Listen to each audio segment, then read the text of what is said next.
কোরআনে আছে জাহান্নামে ফেলবার পরে আল্লাহর কাছে ভীষণ আযাবে আগুনে আল্লাহর কাছে তিনটা জিনিস চাইবে। জাহান্নামী বলবে, আল্লাহ এত কষ্ট না দিয়ে আমারে মৃত্যু দিয়ে দেন। আল্লাহর কসম, কোরআনে আল্লাহ বলেন, আল্লাহ বলবে, না রে বান্দা, লা ইউকদা আলাইহিম ফায়ামুতু, জাহান্নামে কোনো মৃত্যু নাই।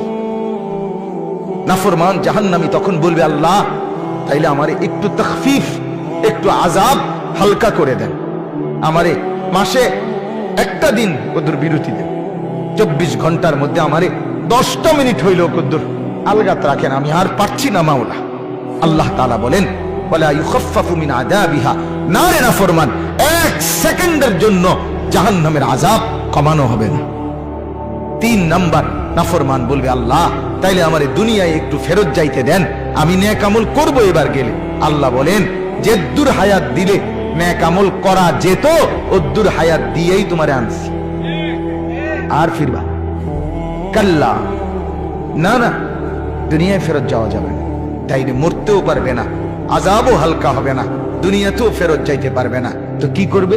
ক্বাল ইখসাউ ফিহা, আল্লাহ বলেন, ইখসাউ ফিহা, তুমি নাফরমান জাহান্নামের মধ্যেই পড়ে থাকো, ওয়ালা তুকাল্লিমুন, আর কোনো কথা বলবি না, শুধুই আযাব ভোগ করতে থাকো।